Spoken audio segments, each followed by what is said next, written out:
Hey, this is Matt Honkonen from Pitchwire, and today we're going to deep dive into some creative guitar production tips using the Sound Toys effects rack and their smorgasbord of time-tested plugins. Let's go.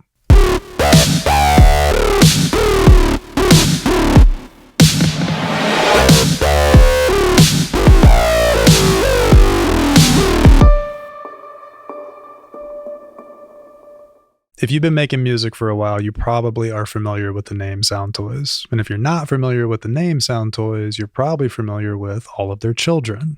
The Devil Lock, the Decapitator, the Phase Mistress, the Filter Freak. Goes on and on and on. Rather than give you a normal how to use these things the right way, I thought I would just show you the effects rack and some creative ways I use it in modern hip-hop production. So let me give you a taste of the track we're working on today. It's sort of a Motown meets modern hip hop flip.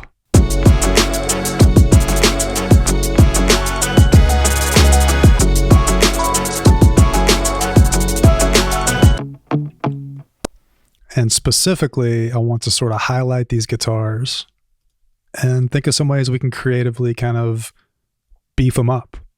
Let's listen to them. It's that single note palm muted funk. Love it. And we double tracked them, and there's a slight little bit of slapback delay on the original source.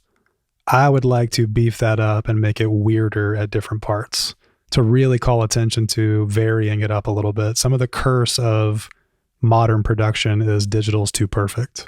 So let's inject it with a little bit of humanity and a little bit of every now and then just a strange ear-grabbing sound to kind of pull people and refresh their ears.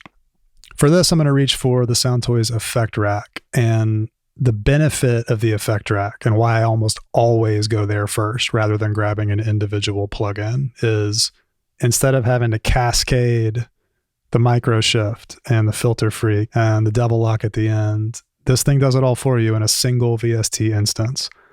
And what's more than that are these global controls up here. And this is where the magic really comes into play. This mix knob, the recycle knob, the output, the input that are affecting each instance of a plugin. So automation goes from being 4 things to 1 thing. Now, I spent some time listening to presets, which I highly recommend. My first tip is cycle through presets on the effect rack. Find a zoomed out version of the vibe you're looking for, and then zoom in and dig in and tweak and make it yours. Let me show you how that works. So with the effect rack on the track that we want to affect, we look into the library here, and Sound Toys has done a ridiculous job of breaking everything down by effect and by instrument. So as a first step, find the vibe we want to go for. I know I want to go for some sort of a delay vibe, and I want to further push that limit, make it as extreme as possible so we can really refresh the ear palette. So first things first, let's put the effect on 100% and just listen.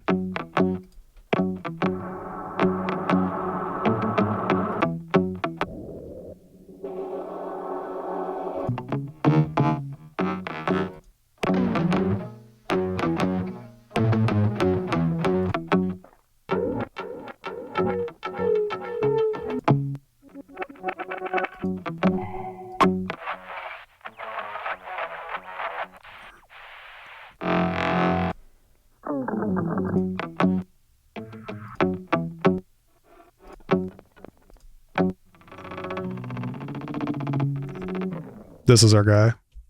All right, so I spent some time digging around and I have landed on this preset, Trip Forward Flashback. Something I like to do with this effects rack is sort of emulate one of my favorite Ableton plugins, the OTT, which if you're an EDM, you're probably very familiar with. A multi-band compressor and expander, and it's really great for bringing things forward in the mix without having to just increase the volume. And one little quick tip I have for this is if you reach for the Decapitator, throw it at the end of your chain and turn the punish on. It sort of acts as a pseudo OTT, and it really brings artifacts forward. Let me show you what I mean.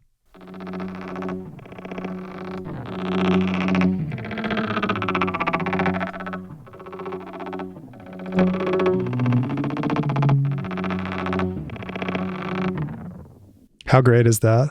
It's not just a volume bump, but it's a saturation bump. It is a really nice, just sort of analog saturation, just lifts everything forward. I personally love to put that at the end of the track, at the end of the chain. So everything within all the little fun little delays that are happening are being pulled forward. So now that we have this all set up, we can go in and make it ours. So Echo Boy is the beginning of this chain, and Echo Boy has a secret weapon that if you don't know about, you need to know about, and that is this saturation over here.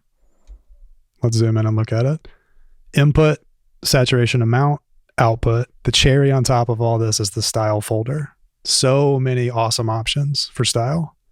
This gives it just a unique flavor in addition to the decapitator at the end of the chain here. This will give it a very unique flavor. And the way I settle on this is listen to it in practice and pick something that fits.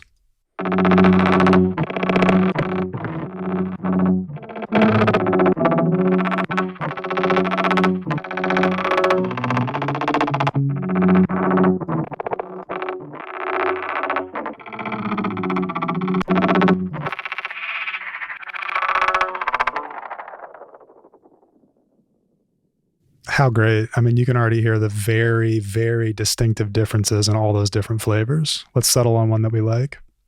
All right, so we selected vibrato as our final style, and I've saved this as a preset now that I can go back to. So I'm going to show you how to do that real quick. This little guy right here, right to the right, click it, name it what you want. Save it for later. So we have a sound we love. We've saved it as a preset. Now let's get into my other favorite tip, which is automating the effect on and off to give people a little break. So automation works differently in all DAWs, but the general rule here is sync it to your tempo, and then you're going to change the dry wet mix as you need the effect.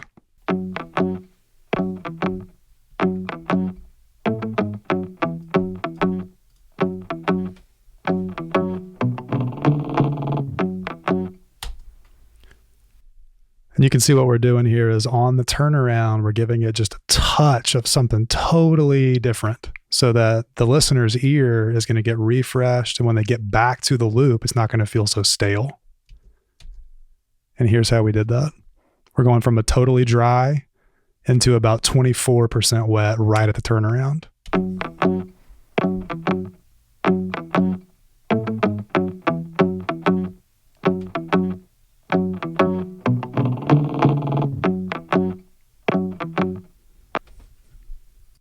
How great is that last little decrescendo of the engine?